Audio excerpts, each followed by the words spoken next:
Greetings to you, my friends, wherever you may be in the world today. Alan Clements here from Ubud, Bali, Indonesia, June 11th, 2023. This is the World Dharma Forum, and to those of you around the world that may be tuning in from my heart to yours in this highly mortal, unthinkably conceivable and pregnant moment, birthing, taking the fear and the anger and the ignorance as much as possible out of this space that you're in, that we're in together, in this environment, this globe, this hypersphere, this incredibly multidimensional complexity called existence, or LIFE, or samsara in the Buddhist terms. What to do with this dilemma of consciousness. So thank you for taking a moment to tune in. Yes, you are there. I'm here. Thank you. And for you, friends, women who are here, thank you from my heart for being here and joining me in real-time physical, emotional, sensual, exotic, call it existential shared space. And I want to invite all of us to keep inviting me and you and each other and family and friends and all beings everywhere. I know that's an exaggeration, but why not include life?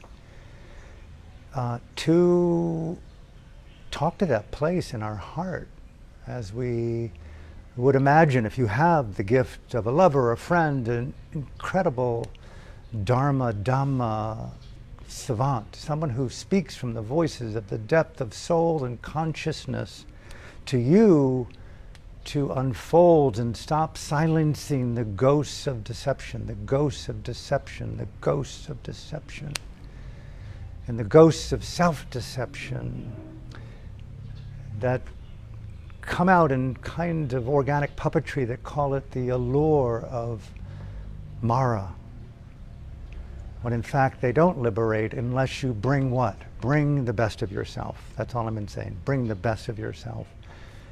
Whatever that may be in this priceless, timeless moment called now. So thank you for taking a moment. And thank you, and thank you, and thank everyone for being here. I don't say with me, but with all of the family, the ancestors, the life to be born. I mean, it's kind of crazy to take the psychedelic reference out of life and get into the psychedelic experience as the vocation, I want to use the word, the vocation of consciousness as priority over outcome in form alone, good, bad, ugly, wealth, the avoidance of fear and suffering and war. Yes, we want that, but at the same time, how well can we inhabit, for me, my Dhamma? I'm very hip on this word lately. Dhamma. And for my own immediate reference to the meaning of that is how well can I inhabit, I call it NTW, now time wisdom. And I know those words only mean what you mean them to mean, but let's explore together what they may mean in terms of freedom. Freedom in the moment, freedom in the short term, freedom in the longer term, freedom in the trans-existential. This is the theme that I've been really on lately. And bear with me, because I am really trying to crack as much as humanly possible my self-conformity to established ideas. I'm in my own thought experiment these days more than my own desire for realization. I'm more into radical innocence, which is just, women know that, just openness to receive the inexplicable. You know, I don't know almost anything, but I do know that I'm a conduit for the feeling potentials of higher learning realizations and radiances of freedom, the possibility of being human in an optimal way. Isn't that the meaning of Dhamma? Isn't that the career of one's life? To me, that's what led me to Burma, led me to meditation, from a long ago involvement, not in psychedelics as the overcoming process. No offense to those who are dealing with wounds and traumas. I'm going to get into that. But it's this radical, crazy, maddening, miraculous adventure of consciousness and inhabiting consciousness more and more wisely, right? That's called Dharma, the realization of nature.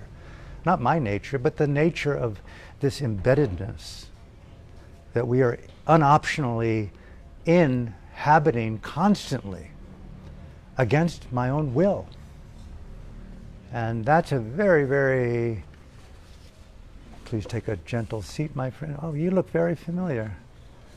I'll be giving a little bit of a rave, and then we're going to dive into just the intimacy of open dialogue. So please take your time, make yourself at home, and very nice to see you, my friend.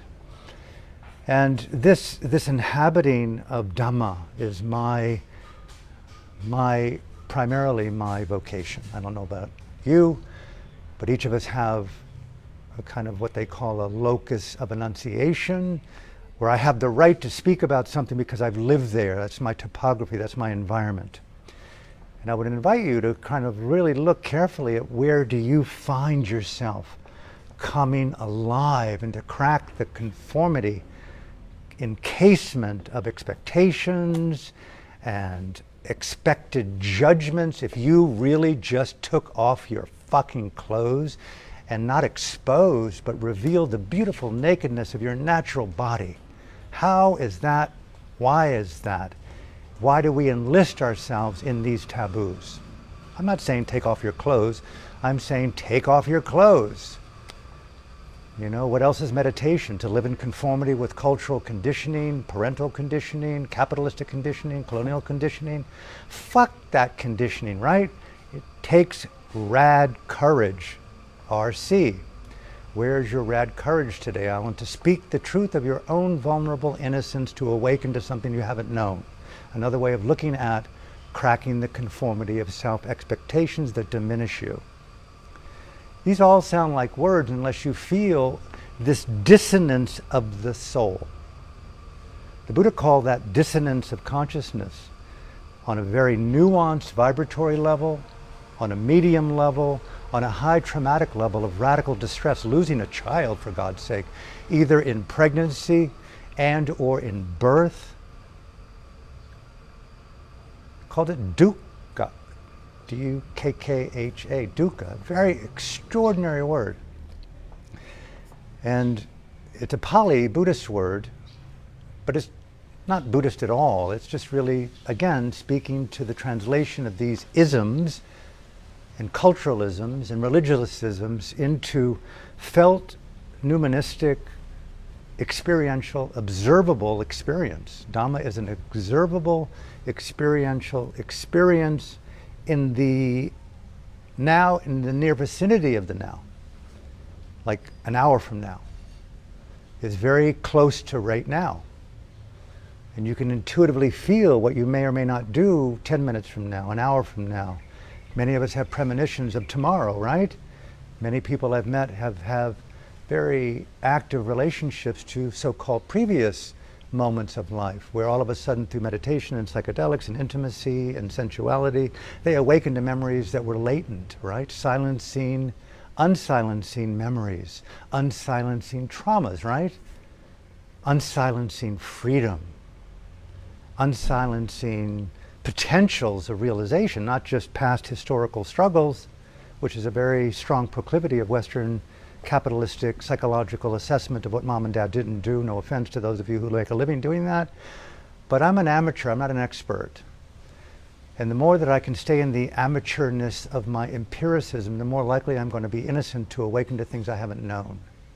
And that to me is crucial rather than to live in the top-heavy conformity of certainty. My teachers would often encourage all of us to have a mind free of conclusions. If you expect anything out of your own mind, free it from the encasement of prediction of what will happen and what won't happen. Wow, naked presence, naked nirvana, naked nibbana, right? Whoa, whoa, whoa. What would I be, who would I be if I didn't compare myself inevitably, constantly to what I could be and what I'll never be? rather than being in the innocent naturalness of the spontaneity of your own realization of your own what? Your own what? What is it that drives this own what vocation of wanting to find your own voice? To me, it's the instinct for freedom, to use a Noam Chomsky phrase. I'm just going to check if this is recording. My eyesight is not psychedelic enough. No, it is. Fantastic. So, just about halfway through here, there's been so much on my mind this last week, and I've been just meticulously just thought experimenting, and I dare even be honest about it. I won't even spell it properly, but you know, that kind of thing that you do when you actually inhabit states of mind that are the result of things you put in your nose, your body, your mind, whatever you call that. I've been actively, intimately doing the most hyper micro levels of these things to illuminate things that are there, but you normally just don't have that realization unless you're right there. And it's been fascinating to me to see how I'm learning, that learning capacity. And I'm going like, wow, wow, wow. I'd love to be doing live streams a day, but it's like once a week is more than enough for me because I'm learning so much every day. Why? Because there's something about releasing the gravity of my conformity to dying, to the prediction of not having enough, and to, you know, walking softly without shoes on the grass, on the concrete, just metaphorically touching the goddess of the earth, becoming more and more naked with being in my nature, not just in the concrete jungle of an urban setting. I have no offense to that. But just being more and more vulnerable to the naked embryonic birthing process of this ongoing hyper-existential pregnancy, if you're willing to be in realization rather than in conformity to a prediction that might happen or may not happen. That equation of prediction, comparison, is a lethal form of unrecognizable enslavement. Who would you be if you let go of comparison? To me, that's a huge, huge, huge meditative vocation. Okay, coming to the last third. Trauma has been on my mind in conjunction and in juxtaposition to the Buddha's first noble truth, which is the truth of dukkha. And I've been really diving in to what does this mean? You know, I don't know how you define trauma. Like, let's just take an example from the Buddhist text of Kisa Gotami, the young woman who lost her son. That's a traumatic event to lose a child. I've never done it, never had it happen, but I can imagine it could be probably the most severe form of suffering known to the human soul. Probably even more so than losing your own life. The genetic coding deeply inbuilt for a woman with breasts and to give birth through life through the inside through. How close to the soul and to the heart can you get to the goddess? As to lose this child, either in pregnancy or the inability to get pregnant, or to lose the child in the first day, the month, the year, in a lifetime. Imagine if we just paused right now with the Buddha's first noble truth. Alan, hey dude, there is no one you've ever met who hasn't been your former lover, daughter, mother, son, child in this long, beginningless journey of lifetimes. So he then talked about the acuteness of trauma is proportionate to the denial of context.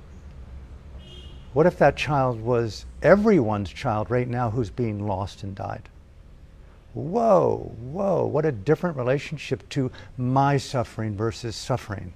The Buddha's first noble truth is about suffering out of the encasement of cultural enslavement and conditioning. No offense to the trauma experts out there, or those who are hungry to overcome wounding. But in my humble experience, there's ways that you can do it slowly.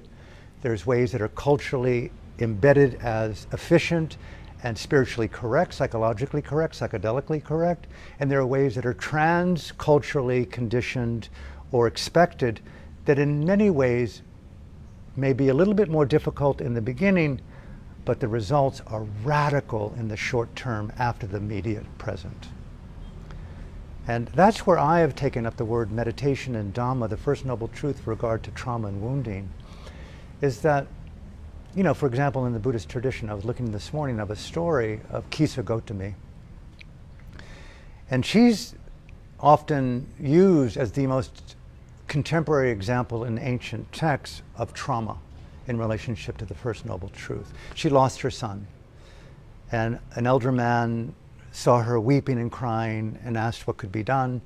And according to these texts attributed to the Buddha, this man said, listen, you know, there's a man called Gautama. He's not too far from here, the Buddha. And be in dialogue with him about the nature of mortality. And so she went and sought the Buddha, and he said, Gautami, your grieving is understandable. What's the function of what was said? Immediate validation, right? Call it mindfulness. Saturate the immediate emotion with honor. I'm not talking about trans trauma, that it's wrong the way that we're doing it, but immediate saturation of honor. But at the same time, he was very, very clever in this sutta.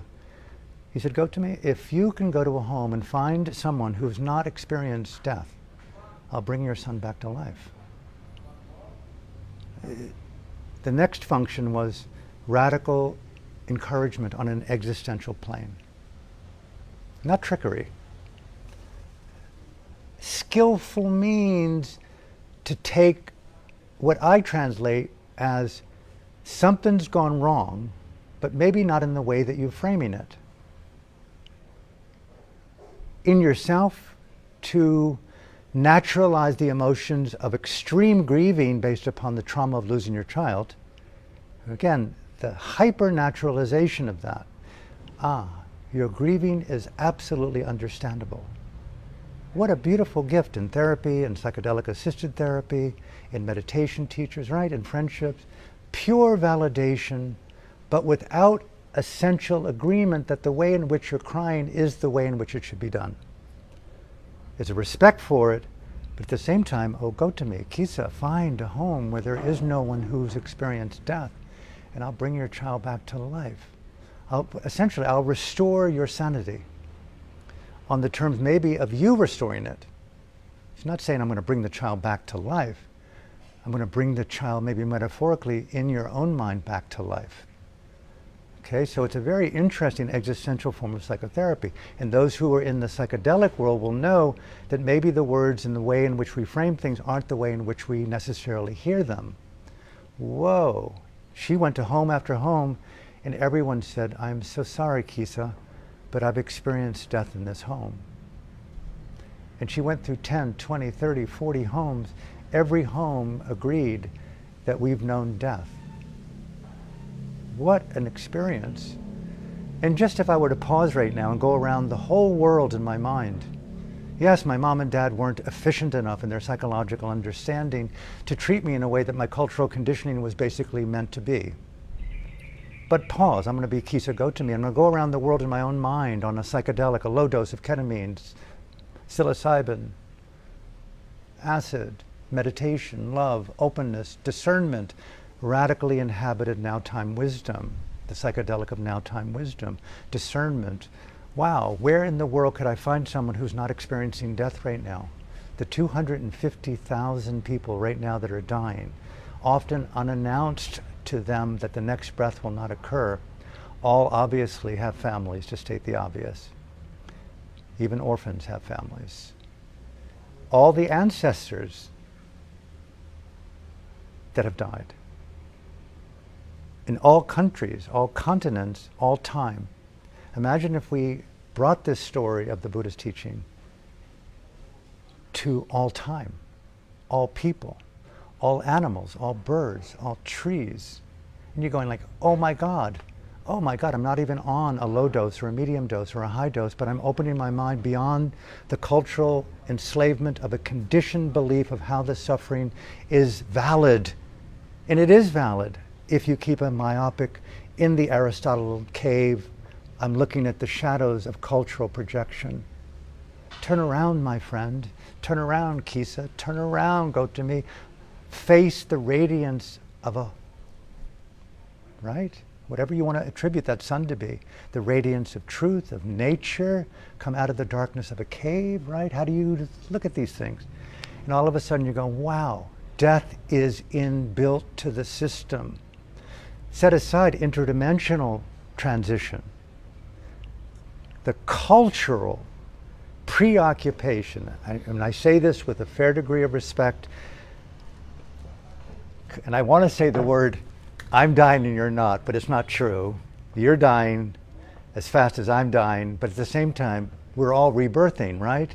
We're all in the same context, and guess what? There is no place that we can find a home anywhere in an animal, a village, a tree, a galaxy, a star, in dimensionalities, in collisions of black holes, in any human being that's ever lived, in any dimension, any deity. Everyone is in transition. Everyone knows that discontinuity is inbuilt into the system of existence. And if we were on a moderate or a high dose of psychedelic with a high degree of insight and mindfulness with a radical teacher savant friend, and we were talking this way through images and flat screens and sound and music and the ecstatic dance of coming out of the cultural encasement of predictable psychological traumas into the radiance of nature, being seen barefoot on the mountaintop of looking out of the cave at the light, but go, fuck man, fuck woman, there's no place in this universe free of discontinuity. The Buddha said, as Gautami came back to him and said, Gautami, it's called anicca, impermanence. And it's happening on a nanosecond level, everywhere in all dimensions simultaneously. We're in a conditioned castle of change. No place cannot be felt and seen as a conditioned situation of inevitable impermanence. And she became enlightened on the spot. She overcame that deep cultural prejudice of the conformity to an expected humanism of acute trauma, losing your son. The simultaneity of dimensionality is the award of the yogi to open that spectrum, like Sir Isaac Newton threw that prism in front of the light and blew the mind of all those intellectual savants and said, where did you get those colors? They're always here, my friends, if you open your mind to reality. Kisa Gautami stands out as the teaching of overcoming relative trauma in relationship to the First Noble Truth. There is no place in the universe free of dukkha. He described dukkha as physical dukkha. Obviously, if something came and stuck me in the eye, it would be painful to lose my eyesight and the immediate pain of those sensations, not to mention the loss of my daughter and how human. It's a wicked existential puppet show. Say no more. Genocide sucks. One rape is one too many, right? Genocide after genocide. Who the fuck wants to experience another Holocaust, to basically have all those deplorables, all those Jews to be Kisa Gautama and go into the goddess of totality and saying, I want all of my life and my people back. It can't be done in that way. It has to be realized by taking the suffering out of the request.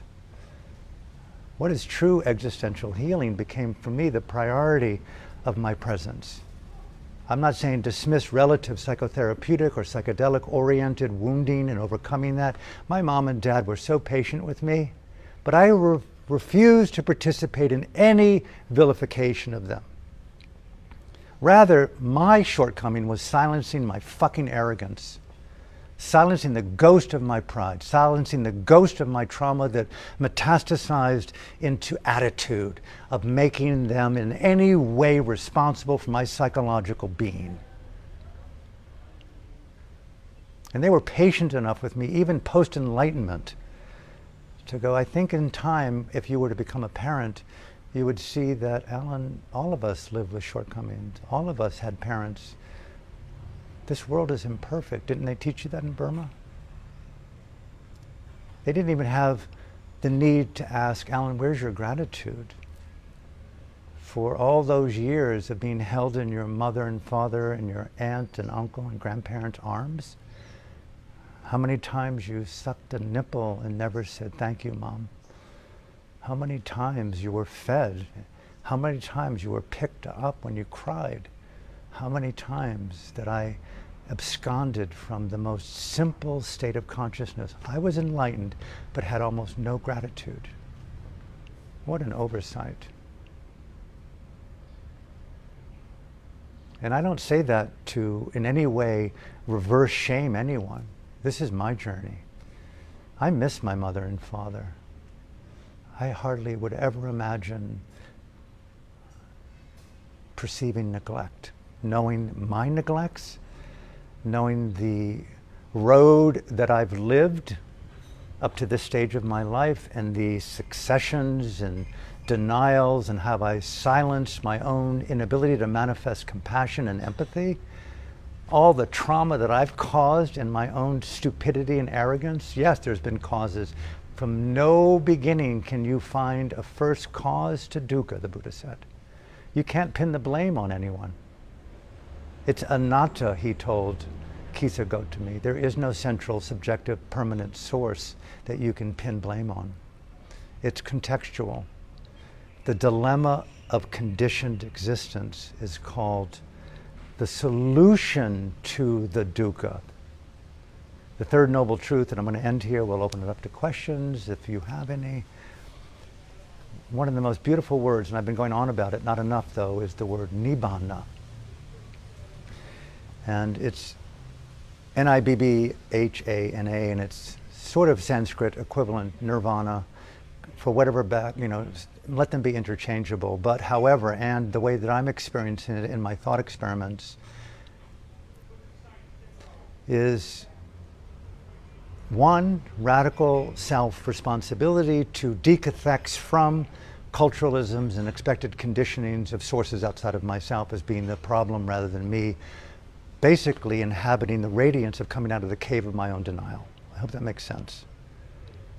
How to inhabit my own radiance by turning my sight towards beauty. Bhavana, meditation in Burma, was taught to me as the beautification of consciousness, not the incredible, skilled, meticulous isolation of firm, culturally sanctioned books and beliefs and bestsellers about examining the darkness between the petals as efficacious to opening the flower. Show me a flower that opens, and yes, it opens to darkness, but at the same time, nutrient. Take the nutrient from a flower, it will not open. Take the light, it will not open. Take the soil, it will not open. Take the oxygen. Where's your oxygen, Alan? Pretty rad to all of a sudden waken, wow, these have been supernova gifts. The complexities called trauma and suffering and wounding, yes, they suck. Being raped, I don't know, I've never been it, but I have friends that have been raped.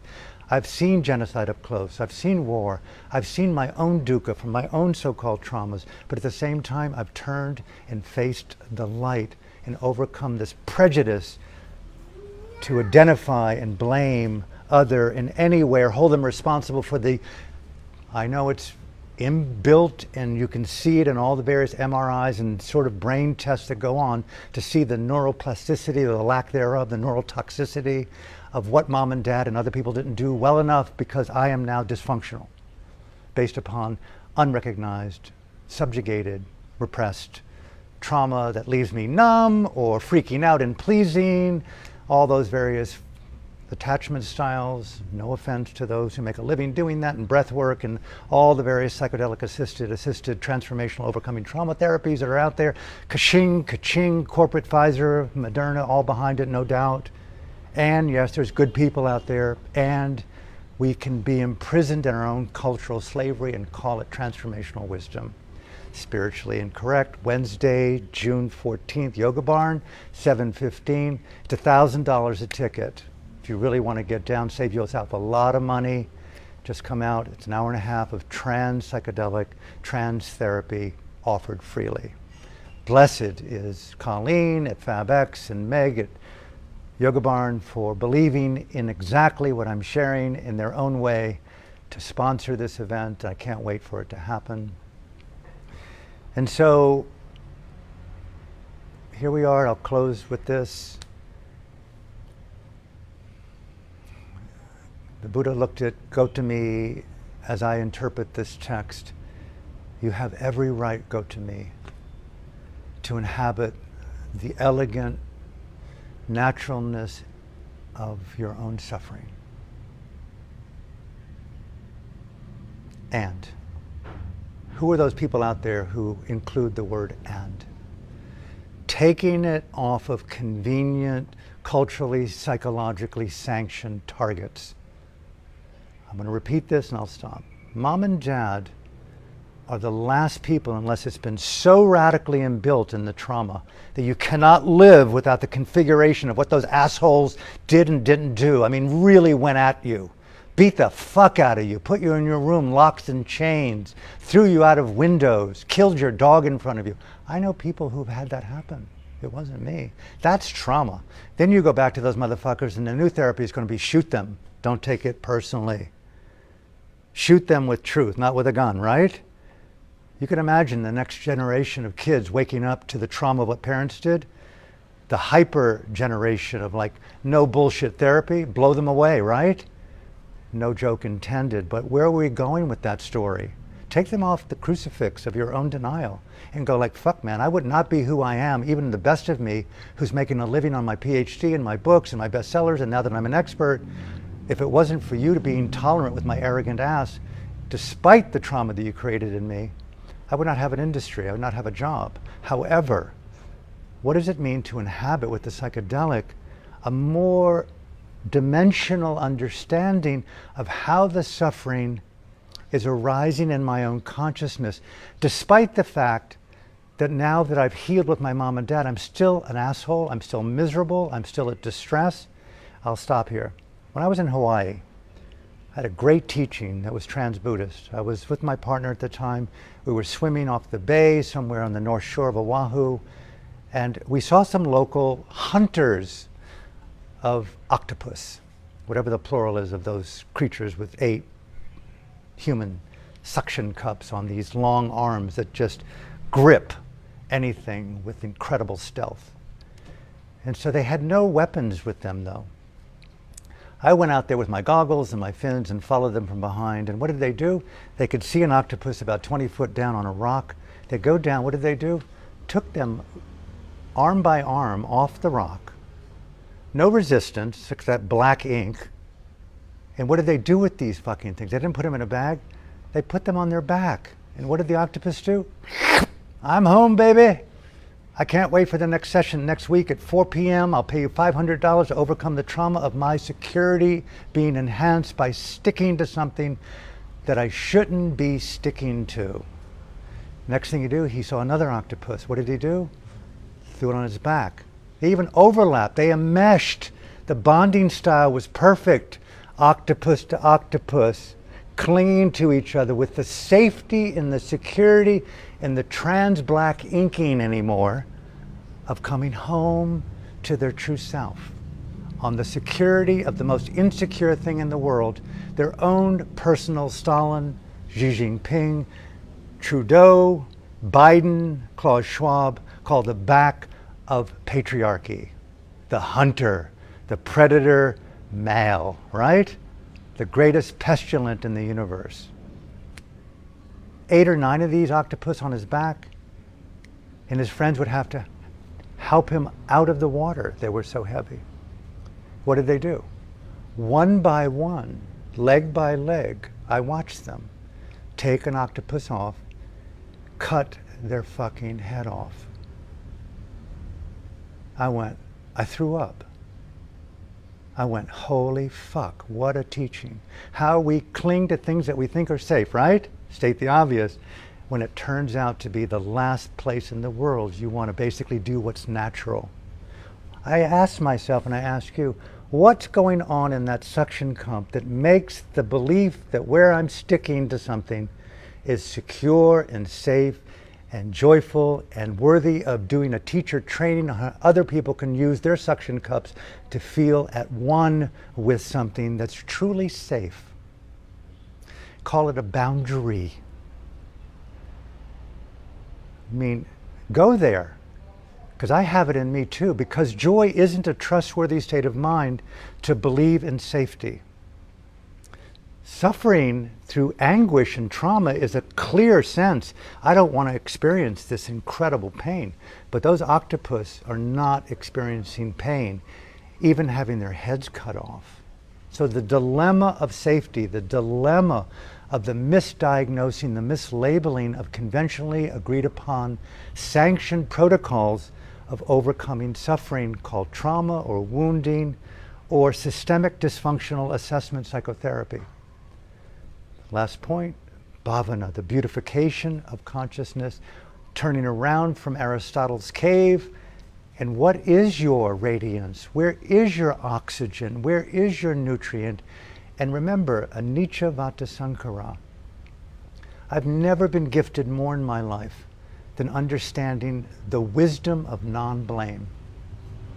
Non-reappropriating blame, even temporarily, on external factors. I don't want to please oneness in order to fuse with evil. I don't want to be one with Stalin and Hitler. I don't want to vilify the goddess and God. I don't want to make wrong any circumstance or any person. I'm an asshole a lot of the time. I'm blind a lot of the time. My apologies is 100%, without the need for anything back from life at the moment. Self-responsibility, beautify, radiate, and the conviction into this word nibbana, unconditional release. Imagine if that octopus was on that man's back, and on the way to the shore, he whispered into the other friends on his back and said, "This is not a skillful behavior. This is not going to be the way to overcome the trauma of being taken from a rock of security that I trusted to be stable and mistaking the next so-called rock as stable. Wake up," my teachers said, "have a mind free of conclusions and seek the highest freedom, Alan, while you're healthy, while you've got good teachers, and while you've got good views on how it works." Remember, Kisa Gotami. Who do we have to be to go to houses to learn universal principles that anicca, this very moment? Just sit and meditate on a psychedelic, and there is no place that can be trusted, no place that's stable. It's an existential terror that is so extremely blissful to awaken to the radiance of nature, truth. And it's not escaping, but it's saying, I refuse to participate and place myself where dust and rust, as Jesus was said to have said, does corrupt. So from my heart to yours, thank you for being patient and listening. May this message, if you're so inclined, be spread anywhere that you feel that it could be valuable. And next Sunday at this time will be the final World Dharma Forum, and June 14th, Wednesday from Bali. If you're in town, we're offering free tickets to 100 people to come out to Yoga Barn just over the house here at 7:15. You can find them on my website under events. We'll go to Yoga Barn and see under Megatics, Spiritually Incorrect. And we're going to be talking that night, not just me talking, on the ways in which we self-incarcerate, self-enslave, and we call that transformational wisdom, and how to feel into a release of a higher order freedom that isn't based on cultural conformity or identity conformity. So I hope you'll come out and share that space with me. Okay. Thank you for tuning in. See you soon.